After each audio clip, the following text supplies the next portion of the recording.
Buenos días a todos, el Señor les bendiga, tanto los que están acá presencial como nuestros hermanos ahí en Zoom.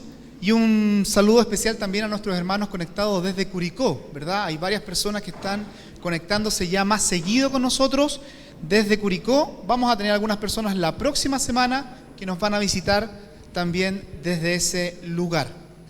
Hemos estado viendo el tema y este es el último domingo que vemos esta miniserie de vidas transformadas. ¿Alguien se la juega por decirme los personajes que hemos visto en Vidas Transformadas? ¿Alguien quiere levantar su mano y decirme, pastor, yo me sé los 4 anteriores? Ahí, levante su mano. Ahí, a Minelsa la vi. Los 4 tienen que estar correctos, Minelsa, o si no, penitencia. Ya, sí, no en ese orden, pero sí, Pedro, Nicodemo, María, ¿cierto? Y hoy día vamos a ver otra vida transformada. Esta vida es más conocida porque es un autor que tiene la mayor cantidad de libros escritos en el Nuevo Testamento. Viajó por 30 ciudades, aproximadamente. 3 continentes. Dice el mismo que estuvo naufragando 3 veces. Lo azotaron. ¿Sí? Su conversión se relata en Hechos capítulo 9. ¿De quién estamos hablando? No. Sí, por supuesto. Estamos hablando del apóstol Pablo. Una vida transformada. Y queremos abrir nuestras Biblias en Romanos, porque vamos a partir con un texto en Romanos capítulo 12, que nos va a dar pie a hablar básicamente de 2 transformaciones que cada ser humano necesita en su vida. Romanos capítulo 12, leemos el versículo 1, pero el que vamos a tratar es el versículo 2. Romanos capítulo 12. Por consiguiente, hermanos, os ruego por las misericordias de Dios que presentéis vuestros cuerpos como sacrificio vivo y santo, aceptable a Dios, que es vuestro culto racional. Versículo 2. Y no os adaptéis a este mundo, sino, aquí está nuestra palabra, transformaos mediante la renovación de vuestra mente, para que verifiquéis cuál es la voluntad de Dios. 2 puntos, lo que es bueno, aceptable y perfecto. La palabrita que nosotros hoy día estamos trabajando en estos domingos es la palabra transformación, vidas transformadas, metamorfosis. ¿Alguien captó alguna idea de todas las definiciones que han dado ya los predicadores anteriores de lo que es una transformación? ¿Alguien quisiera cooperar con nosotros en lo que es una definición de lo que es transformación? ¿Qué entendiste de estos 4 domingos por una vida transformada? ¿Sí? Otra vez.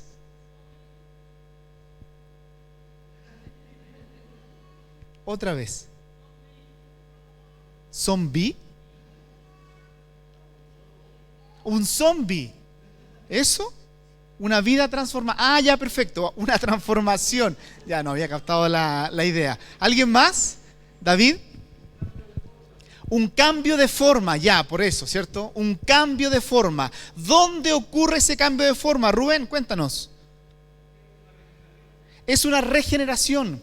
Toda transformación necesita 2 momentos. Toda transformación necesita 2 momentos. El primer momento es lo que ocurrió con el apóstol Pablo en Hechos capítulo 9. Y por favor vaya rápidamente ahí. Hechos, capítulo 9.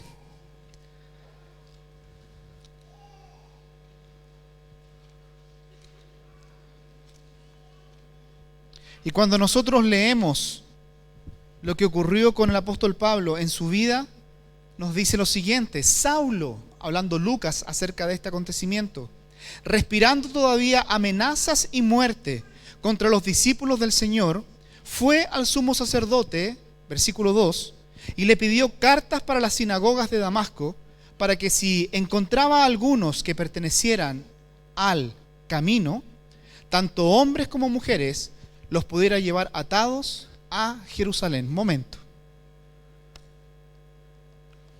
Este Saulo, que aparece en el versículo 1 y 2, ¿cierto? ¿Quién era en ese momento? Ya, recuerda que el murmullo no nos sirve. O levanta su mano o lo dice fuerte. ¿Quién era ese Saulo ahí en Hechos capítulo 9, versículos 1 y 2 hasta ese momento? Dame alguna característica de Saulo en ese momento. Era un fariseo, era un perseguidor, dice aquí, ¿cierto? Del camino. ¿Qué otra característica sabes de Saulo en ese momento? Era una autoridad religiosa. Pregunta, ¿este fariseo, esta autoridad religiosa, creía en Dios? ¿Sí o no? Sí. ¿Y por qué se comporta de esta manera si era un creyente en Dios? ¿Te has puesto a pensar eso, no? ¿Por qué una persona como él, por favor, rápidamente anda a Filipenses? Ahí en tu Biblia. Así que mueve los deditos bien rapidito para que se calienten. Vamos a revisar varios textos. En Filipenses nos da una descripción de quién es. Y dice Filipenses capítulo 3, versículo 4: aunque yo mismo podría confiar también en la carne, si alguno otro cree tener motivo para confiar en la carne, yo mucho más. Y aquí da una descripción de sí mismo. Circuncidado al 8º día, del linaje de Israel, de la tribu de Benjamín, hebreo de hebreos, en cuanto a la ley, fariseo, y en cuanto al celo, perseguidor de la iglesia.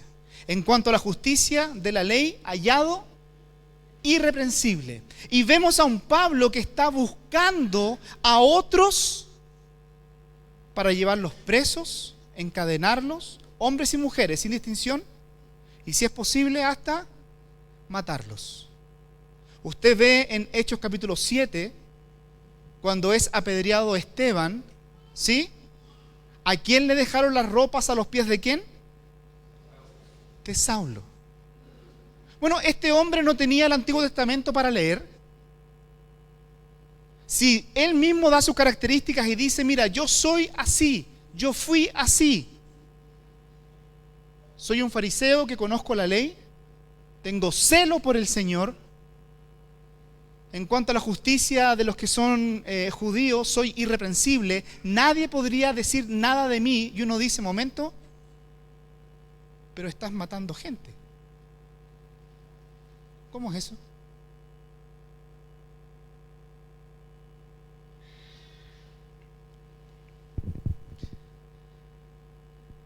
En el tiempo de Pablo, y algunos años antes del apóstol Pablo, antes de Cristo también incluso, las personas que leían el Antiguo Testamento tenían la necesidad también de ser enseñados por maestros, ¿sí? Y se levantaron dos maestros característicos, uno llamado Hillel, con H, Hillel, y otro Shammai. ¿Sí? ¿Tienes esos dos personajes? Los cuales le enseñaban a los judíos y les ayudaban a interpretar las escrituras. Se dice que Hillel era más conservador, más tranquilo, más cauto. Respetar la ley mientras nos dejaran adorar al Señor, está todo bien. Pero Shammai era un poco más provocador. Políticamente él no estaba muy de acuerdo que Israel estuviera bajo la opresión extranjera. Era un poco más extremista. Entonces, al interpretar las escrituras, este hombre decía, no solamente que tengamos un templo, no solamente que nos dejen leer la Torá, sino que necesitamos sacar a nuestros enemigos del territorio. Entonces, cuando llega el apóstol Pablo a escena, ¿de qué lado crees tú que está siendo enseñado el apóstol Pablo? Aunque dice que fue enseñado a los pies de Gamaliel. Él mismo dice que es fariseo de fariseos. Él mismo da su testimonio y dice, ¿sabes qué? Yo iba a buscar a personas para tomarlas presas y, si es posible, llevarlas a las cárceles y matarlas. ¿Quién cree que haya sido la influencia de Pablo? ¿Gilel o Chamay? El de al lado, ¿cierto? Y tienes a un hombre, políticamente, el apóstol Pablo, con este pensamiento: yo soy judío, soy fariseo, tenemos que liberar a nuestra nación de esta nueva secta llamada los creyentes o el camino, porque está afectando directamente lo que Dios nos ha dicho en su palabra. Ese era el pensamiento de Pablo. ¿Qué creía el apóstol Pablo? Que en algún momento, al final de los tiempos o en algún momento de la historia, Dios iba a mandar a su líder político, ¿cierto? Hay un retorno, hermanos, ¿me molesta el retorno? ¿Sí? Va a mandar a un líder político a poder liberar a la nación de Israel. Y Pablo era un firme creyente, o Saulo era un firme creyente en la liberación de su pueblo. Por lo tanto, ¿qué es lo que hacía él? Quería liberar a su pueblo mediante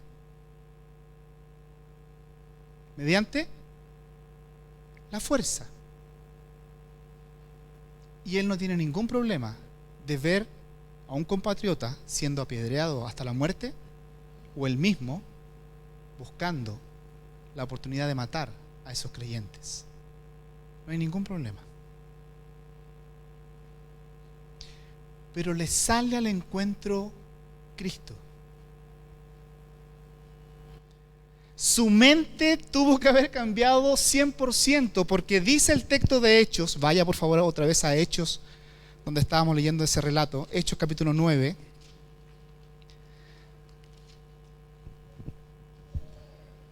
Versículo 3 ahora, Hechos capítulo 9, versículo 3. Sucedió que mientras viajaba, ¿a dónde iba él? Camino a Damasco. ¿A qué? A ejercer la fuerza política, religiosa, ¿verdad? Para arrestar y encarcelar a las personas que pudiera llevarlas, dice, atados incluso hasta Jerusalén. Sucedió que mientras viajaba al acercarse a Damasco, de repente resplandeció en su derredor una luz del cielo, y al caer a tierra oyó una voz que le decía: Saulo, Saulo, ¿por qué me persigues? Y él le dijo: ¿quién eres, Señor? Y él respondió: yo soy Jesús, a quien tú persigues. Levántate, entra a la ciudad y se te dirá lo que debes hacer. Los hombres que iban con él se detuvieron atónitos oyendo la voz, pero sin ver a nadie. Saulo se levantó del suelo y, aunque sus ojos estaban abiertos, no veía nada. Llevándolo por la mano, lo trajeron a Damasco, y estuvo 3 días sin ver y no comió ni bebió.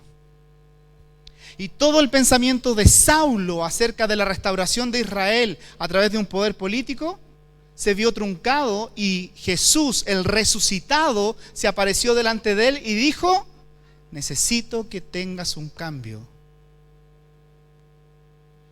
completamente radical.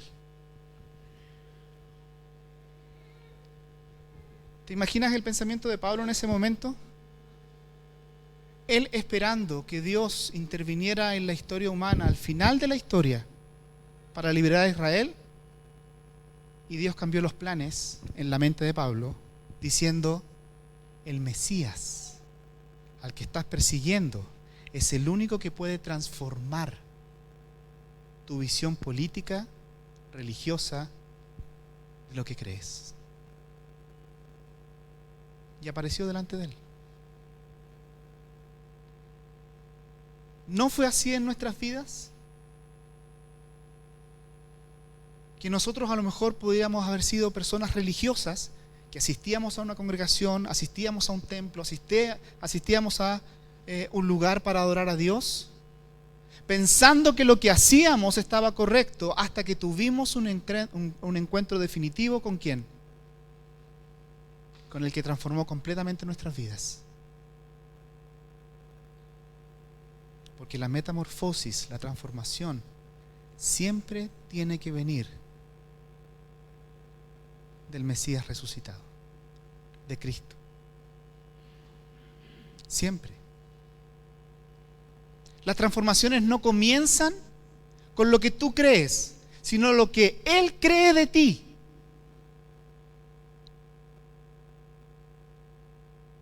Y tiene que cambiar completamente tu visión, tu mente, tu mundo. Dijo Rubén, tiene que cambiar completamente tu vida espiritual. Tiene que haber una regeneración. Y así lo expresa después Pablo en el capítulo 3 de Romanos. Si puedes acompañarme rápidamente ahí.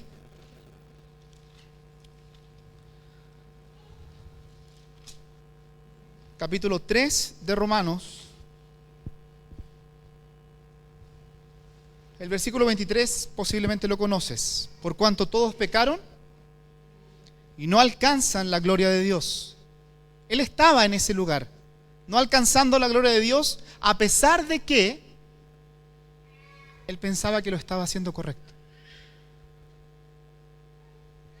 Siendo justificados gratuitamente por su gracia, por medio de la redención que es en Cristo Jesús. Y cuando lees este versículo incluso aparece música entre medio nuestro.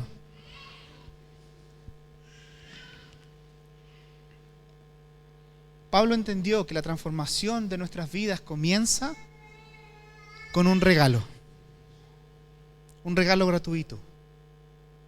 Que la justificación de nuestras vidas, que la redención, que el pago por nuestra alma solo proviene mediante la fe que es en Cristo Jesús. Y comienza la transformación. Comienza la transformación de nuestra mente, de nuestra alma, de todo lo que somos. La Biblia dice, no yo, de que siendo enemigos de Dios, a través de Cristo Jesús, ahora somos hijos de Dios.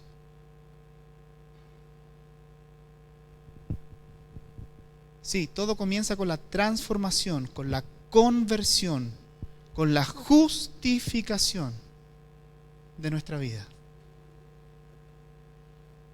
Primera de Timoteo.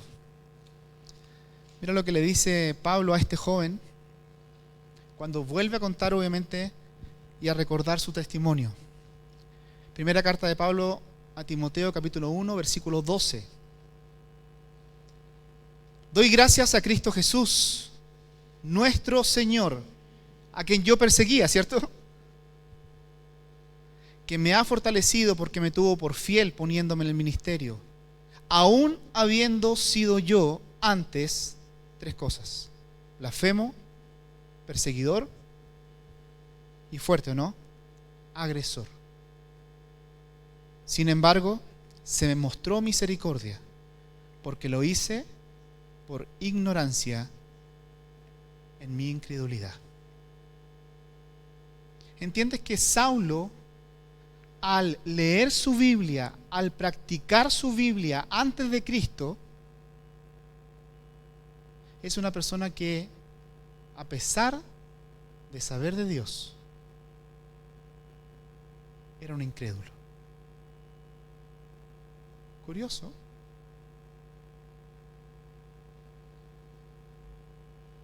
Muchas personas pueden decir, yo creo en Dios,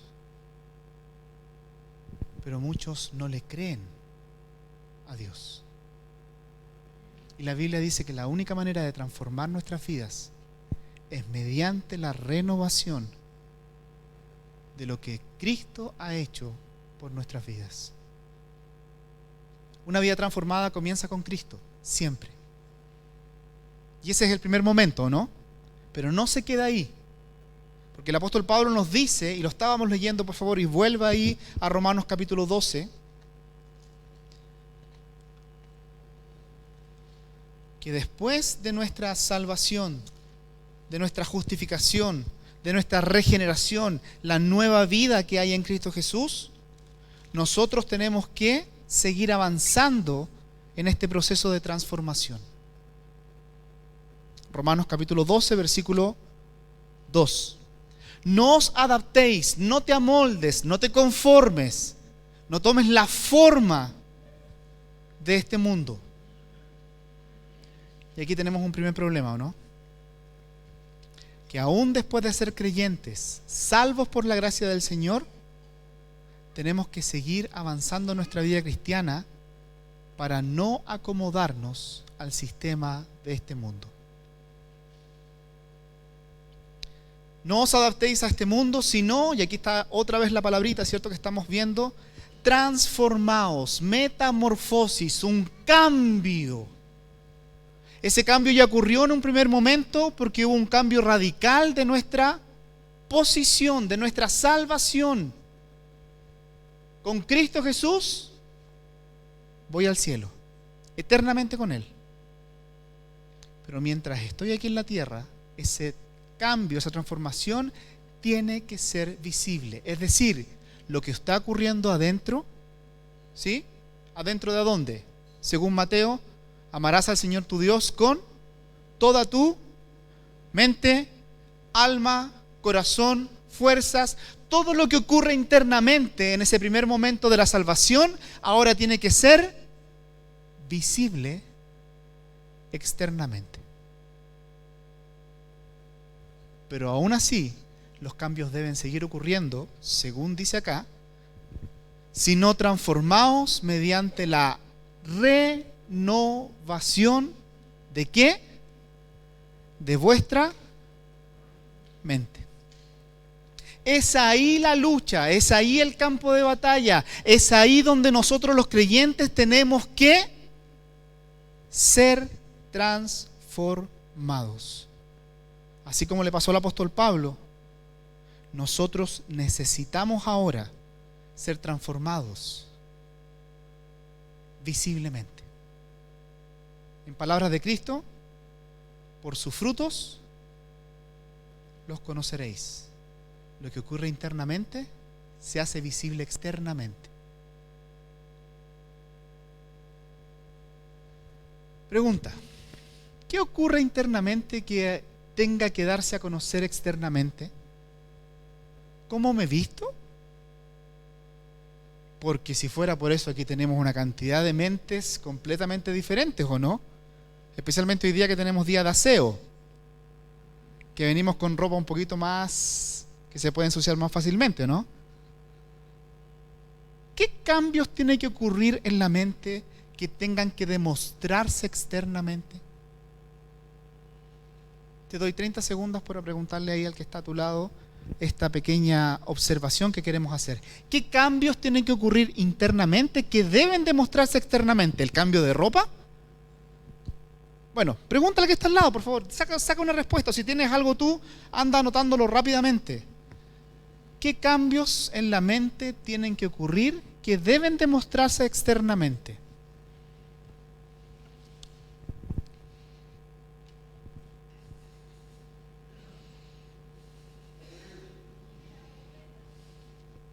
Tu vida completa, sí. Trata de ser más específico. ¿Qué parte de tu vida completa? Algo, ¿cierto? Algo tiene que pasar. Ya. Escucho de parte de ustedes. ¿Qué debe ocurrir en la renovación de la mente que deba salir externamente y uno dice, esa persona está renovando su mente? Porque cuando lo veo, está pasando eso. ¿Qué cosa, Luis? Sí, ese es el primer momento, ¿cierto? Conversión, por supuesto. Pero de ahí para adelante, hermanos, arriba en el Zoom. Sí, ese es el resultado, pero lo que estoy preguntando es, ¿qué debe ocurrir en la mente o qué debe renovarse en la mente que cuando se renueva sale externamente? Porque algunos de nosotros somos bien tramposos. Escúcheme bien. Algunos de nosotros somos bien tramposos. Porque nos podemos vestir para venir el domingo al templo sin tener una mente renovada.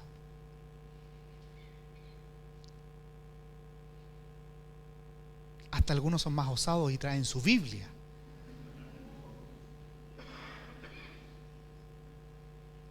sin tener una mente renovada. ¿Qué se debe renovar? Que cuando lo vemos, uno dice, wow, está renovando su mente. Pastor David. Lo que amo y lo que valorizo, mis prioridades. ¿Sí? ¿Qué más debemos renovar, Minelsa? La fe y la confianza en el Señor. Bien. Las convicciones. Bien. ¿Alguien más? La manera de ver a mi prójimo.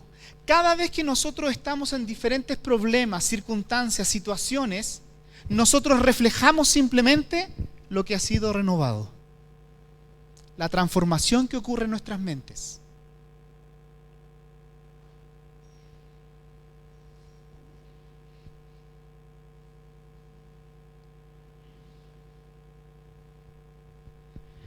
Fíjese por favor en la palabrita, no os adaptéis a este mundo, sino transformaos. Es un verbo, ¿sí? Y es un verbo que cumple 3 características. Ese verbo cumple 3 características. Muy simple. Es un verbo presente. Es un verbo pasivo. Y es un verbo imperativo. ¿Sí? Pastor Patricio ya nos ha dicho varias cosas acerca de los verbos. Los que estudian gramática ya saben que esas características de ese verbo tienen una fuerte relación para nosotros los creyentes que estamos leyendo esto. Número 1, es un verbo presente. ¿Qué quiere decir? Que cuando yo lo leo, ¿cierto? Dice que tengo que transformar hoy. ¿Y que tengo que transformar? Mi mente, ¿cierto? Por lo tanto, cuando yo lo lea mañana, ¿qué debo hacer? Seguir transformando mi mente. No es algo que un creyente hace una vez y para siempre. ¿Listo? Me aprendí el versículo. Estoy completamente transformado. Porque cuando uno está transformando la mente, el Señor va a poner las diferentes circunstancias para comprobar si eso que está sucediendo internamente se refleja externamente. Por ejemplo, mira al que está a tu lado y hazte la siguiente pregunta. Yo amo a este. ¿Te puedes hacer esa pregunta, no? Yo lo amo. Claro, Pati va a ser más fácil porque está mirando a David, entonces ya no. Pero ¿y si miras hacia atrás, Pati? Y te haces la pregunta, ¿yo amo al que está a mi lado? Y nos vamos al verbo transformar, y el verbo transformar me dice que tiene que ser algo presente, ¿verdad? Que tiene que haber una transformación, ¿dónde? En mi mente. ¿Cuándo? Hoy. Y eso que está ocurriendo internamente tiene que ser reflejado externamente. Por lo tanto, ese amor tiene que demostrarse. ¿Entiendes? ¿Cuándo? Hoy.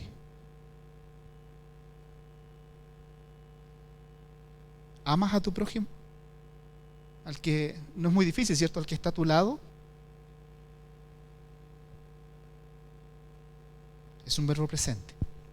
Cuando lo leas mañana, ¿vas a seguir amándolo? Tienes. ¿Qué otra característica tenía ese verbo transformar? ¿Era un verbo? Ya, esta es fácil, ¿o no? Hay 3 tiempos en los modos, o 3 formas de entender los verbos. Hay un verbo activo, hay una voz media y hay una voz pasiva. El verbo activo es yo realizo la acción y asumo las consecuencias. ¿Cierto? O me llegan las consecuencias de eso que estoy haciendo. La voz pasiva, otro realiza la acción y yo recibo el beneficio de esa acción. ¿Qué dijimos de este verbo transformar? Transformaos es un verbo en voz pasiva. Es decir, yo no puedo transformarme a mí mismo. Metámonos eso en la cabeza.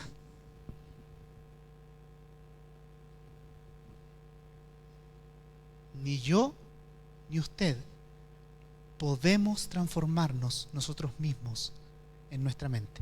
No lo pudimos hacer en el primer momento, ¿sí? Que en la salvación. Otro tuvo que ejercer la acción y nosotros recibimos la acción del verbo, como dice Efesios, capítulo 2, versículos 8 al 9 y 10. Porque por gracia habéis sido salvados. No te pudiste salvar tú mismo. Ahora, este verbo pasivo, ¿sí? Viene porque hay una consecuencia que a mí me llega. Y el mismo texto dice cuál es esa consecuencia, o esa acción, perdón. Sino transformados mediante la renovación de vuestra mente. Pero hay alguien que tiene que transformar tu mente. Esto es una competencia mundial, esto es una competencia cosmológica, universal. Hay alguien que quiere meterse a tu mente a toda costa. El Dios de este siglo. El príncipe de la potestad del aire. Quiere meterse a tu mente para ejercer la acción y las consecuencias que él quiere. Estoy hablando del diablo. Y quiere lograr las transformaciones que él quiere. Y que se demuestran visiblemente. Acabamos de leer Eclesiastés. El diablo quiere llenar tu vida y mi vida de vanidad. Efesios capítulo 4, versículo 17. Vanidad. Pero Dios quiere llenar nuestra mente y renovar nuestra mente ¿de qué? De Gálatas, capítulo 5, versículos 22 y 23, si lo quieres poner de una forma. Del fruto del Espíritu. Que cuando eso renueva nuestra mente, produce las consecuencias que Él va a estimar convenientes. Es un verbo, dijimos, presente, ¿sí? Todos los días cuando te levantes y lo leas, hay que hacerlo. Es un verbo pasivo, es decir, no me puedo transformar a mí mismo, tiene que haber alguien externo que lo haga. Cristo quiere hacerlo. Mediante su palabra. Y dijimos que es un verbo imperativo, es decir, es un mandato de estar disponible y decirle, Señor, lo cantamos, renuévame. Ya no quiero ser igual. Hemos cantado ese coro, ¿cierto? Transfórmame. Haz la obra que propusiste hacer cuando me rescataste, me salvaste. Dijiste que querías llevar mi vida a un lugar específico.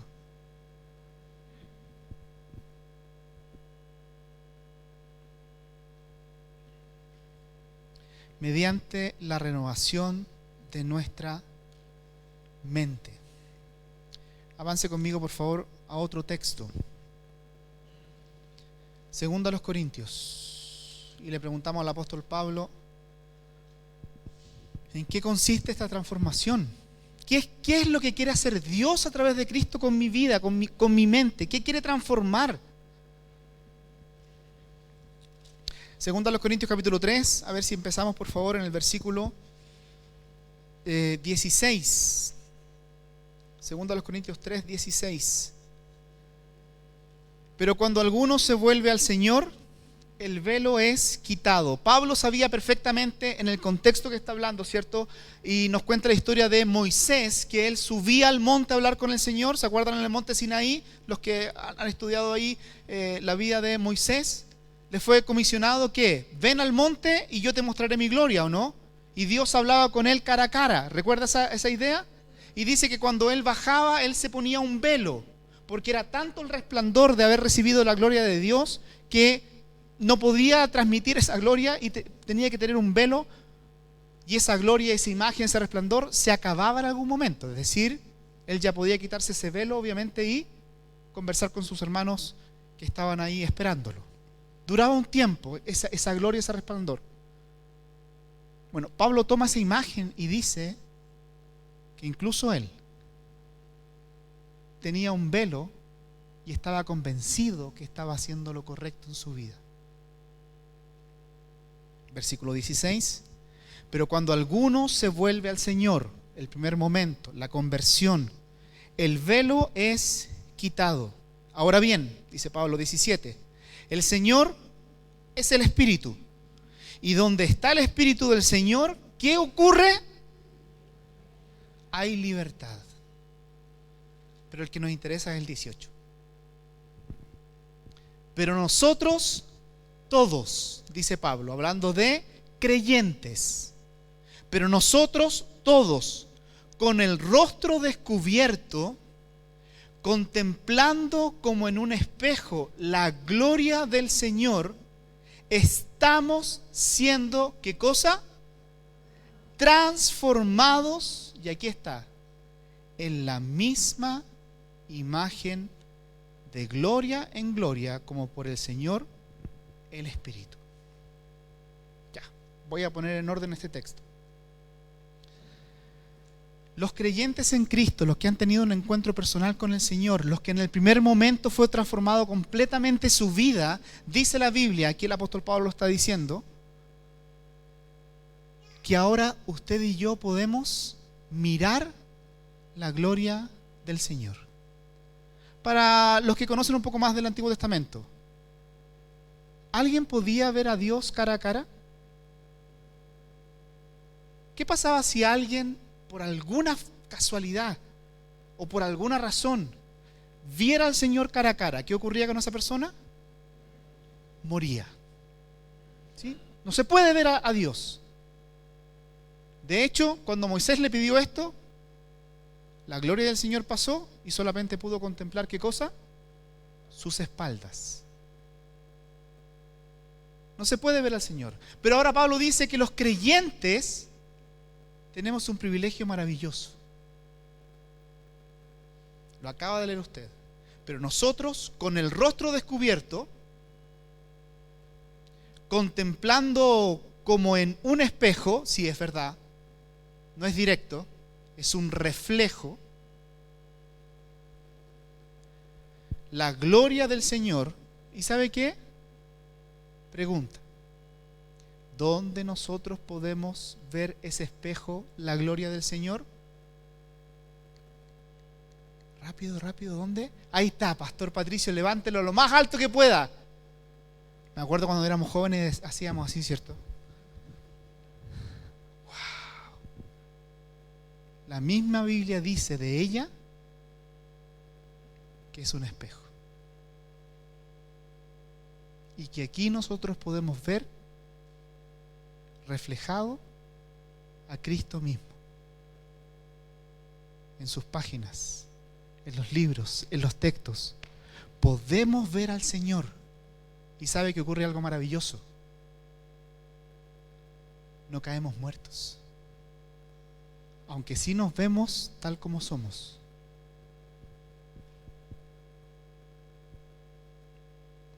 Contemplando como en un espejo la gloria del Señor, estamos otra vez siendo transformados. ¿Se fijó otra vez el verbo? Estamos siendo, no me estoy. Algo produce ese efecto. ¿Qué? La Biblia. Y por favor, aquí está la parte que necesito que entiendan. Nosotros estamos siendo transformados hacia una meta, hacia un punto. Y el texto lo dice.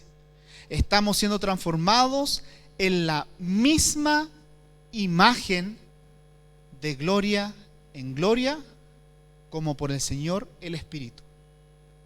¿Cuál es la meta de renovar mi mente? ¿Cuál es la meta de ser transformado? el texto lo dice, pero vamos a leer otros textos que son un poquito más claros. Pero si ya tiene la idea, anótela y lo corrobora con los textos que vamos a revisar rápidamente. ¿Cuál será la meta de que yo sea transformado? Bueno, vaya por favor a un texto, espero que sea claro el texto, Gálatas.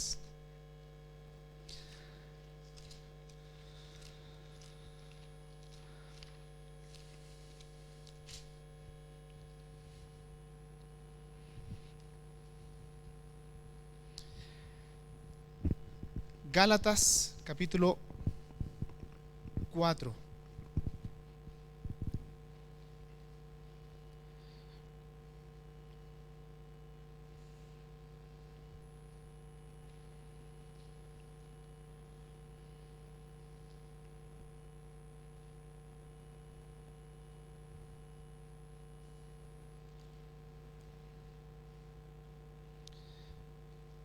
Que nadie se mueva, que me acaban de robar el texto.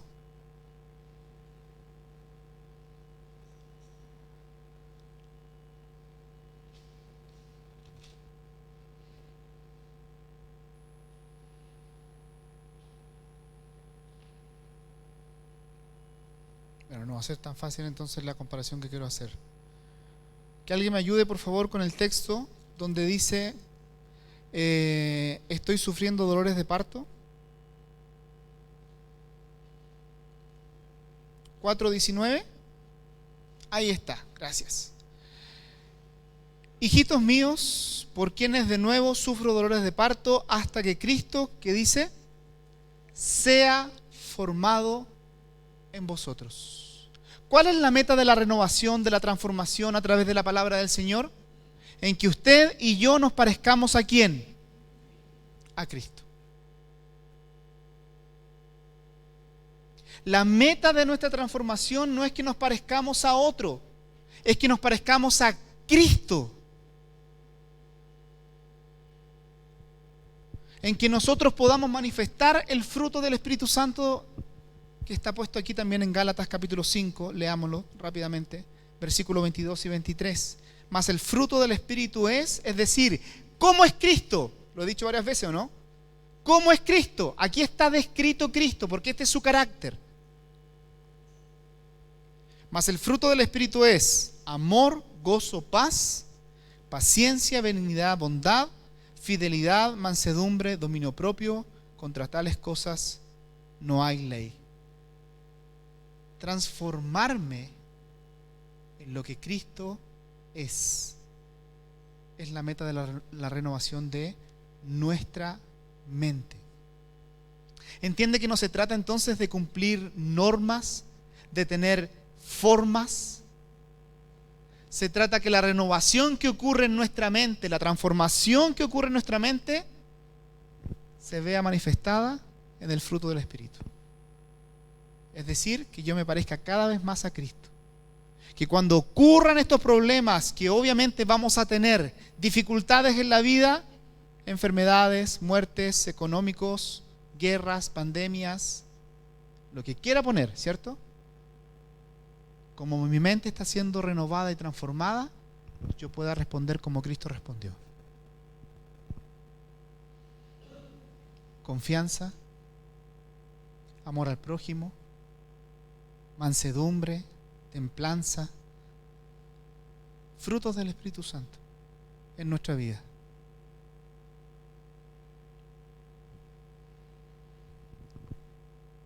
Todo tiene un primer momento y ese es Cristo. Pero también tiene que seguir en nuestra vida la guía del Espíritu Santo. Vuelva por favor ahí a 2 Corintios.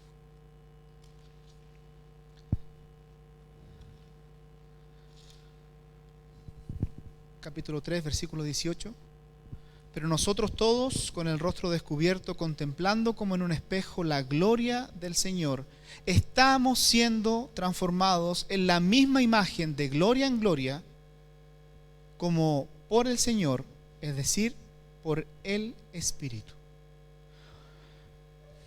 En el Antiguo Testamento el Espíritu Santo tenía varios trabajos que hacer. ¿Sí? Tenemos un ramo de neumatología, ¿o no? este semestre. ¿Comienza cuándo, Pastor Patricio? Mañana. Si usted quiere inscribirse en un buen ramo de neumatología, ver la doctrina del Espíritu Santo, mañana comienza el curso por 2 meses, los lunes, 7:30, Pastor Patricio Díaz, hablando del Espíritu Santo. El Espíritu Santo tenía 4 obras o 4 trabajos en el Antiguo Testamento, que eran básicos. ¿Puede nombrar alguno? ¿Qué hacía el Espíritu Santo en el Antiguo Testamento? ¿O no estaba en el Antiguo Testamento? ¿Estaba perdido? En el Antiguo Testamento el Espíritu Santo ayudó en la creación, ¿o no? Génesis capítulo 1. En el Antiguo Testamento, cuando las personas pedían poder, el Espíritu Santo venía y les daba poder. Gedeón, Sansón, los más clásicos, ¿o no? El Espíritu Santo participó también ¿en qué? En la revelación de las Escrituras, en poder ayudar a los autores a escribir el Antiguo Testamento. Pero el Espíritu Santo trabaja también en algo bien importante en el Antiguo Testamento, en nuestra salvación. Y nuestra salvación tiene 3 etapas. Justificación, ¿sí? La obra de Cristo imputada a nosotros. La salvación sigue con la santificación, que es la obra del Espíritu Santo, que estamos leyendo, de transformarnos, hacernos más parecidos ¿a quién? A Cristo. Y la salvación tiene una tercera etapa, que es la glorificación, la transformación completa de nuestras vidas. Cuando estemos delante del Señor vamos a ser, según 1 Corintios capítulo 15, 51 y 52, transformados en un abrir y cerrar de ojos. La misma obra del Espíritu Santo la podemos ver acá en Gálatas capítulo 3, versículo 18. Estamos siendo transformados en la misma imagen de gloria en gloria. Algún día vamos a llegar a la gloria suprema, ¿cierto? La glorificación. Estamos siendo transformados como por el Señor, Pablo dice, el Espíritu, que fue la oración de Cristo cuando estaba en la tierra. Me es necesario que yo me vaya. Y los discípulos quedaron, ¿pero cómo? Les dijo a renglón siguiente, pero yo voy a rogar al Padre para que envíe otro consolador, otro parecido a mí, para que ya no esté entre vosotros, sino que esté en vosotros, y que Él les enseñe y les guíe todas las cosas, es decir, que produzca los cambios que yo quiero en ustedes. Una vida transformada depende de la comunión estrecha del Espíritu Santo en nuestras vidas. Depende estrechamente de la obra del Espíritu Santo en nuestras vidas. Cuando Pablo está escribiendo 2 Corintios, no ha sido fácil para Pablo su vida. Recorra conmigo rápidamente unos textos. 2 Corintios capítulo 2, versículo 4. Leyendo rápidamente qué está pasando en la vida del apóstol Pablo cuando él nos dice, quiero que se parezcan a Cristo. El Espíritu Santo les puede ayudar a ser transformados en su vida. Capítulo 2, versículo 4 dice, pues, por la mucha aflicción y angustia de corazón os escribí con muchas lágrimas, no para entristeceros, sino para que conozcáis el amor. Muchas aflicciones que él estaba sufriendo, por supuesto que sí. Versículo 13 del mismo capítulo 2. No tuve reposo en mi espíritu al no encontrar a Tito, mi hermano. Despidiéndome pues de ellos, salí para Macedonia. No tiene reposo mientras está escribiendo estos textos. Capítulo 7 de 2 Corintios, capítulo 7, versículos 5 y 6. Pues aun cuando llegamos a Macedonia, nuestro cuerpo no tuvo ningún reposo, sino que nos vimos atribulados por todos lados, por fuera conflictos, por dentro temores. Pero Dios, que consuela a los deprimidos, nos consoló con la llegada de Tito. Y no solo con su llegada, sino que también con el consuelo con que Él fue consolado en vosotros, haciéndonos saber vuestro gran afecto, vuestro llanto y vuestro celo por mí. de manera que me regocijé aún más. Y el capítulo 12, conocido por nosotros, capítulo 12, versículo 7, y dada la extraordinaria grandeza de las revelaciones, por esta razón, para impedir que me enalteciera, me fue dada una espina en la carne, un mensajero de Satanás, que me abofetee para que no me enaltezca. Acerca de esto, 3 veces he rogado al Señor para que lo quitara de mí, y Él me ha dicho: te basta mi gracia, pues mi poder se perfecciona en la debilidad. Por tanto, muy gustosamente me gloriaré más bien en mis debilidades, para que el poder de Cristo more en mí. Sabemos de un hombre que está pasando, mientras está escribiendo esta carta, varios problemas en su vida. Pero aún así nos puede decir que Cristo quiere transformar por medio de su Espíritu Santo nuestras vidas. ¿Para qué? Para que lo que esté ocurriendo en mi mente se refleje externamente. ¿Y qué es lo que se va a reflejar? Mi confianza en el Señor, mi fortaleza en el Señor, mi seguridad en el Señor y todos los frutos, todo el fruto que el Señor quiere en mi vida. Entonces, para terminar, quizás haya alguien hoy día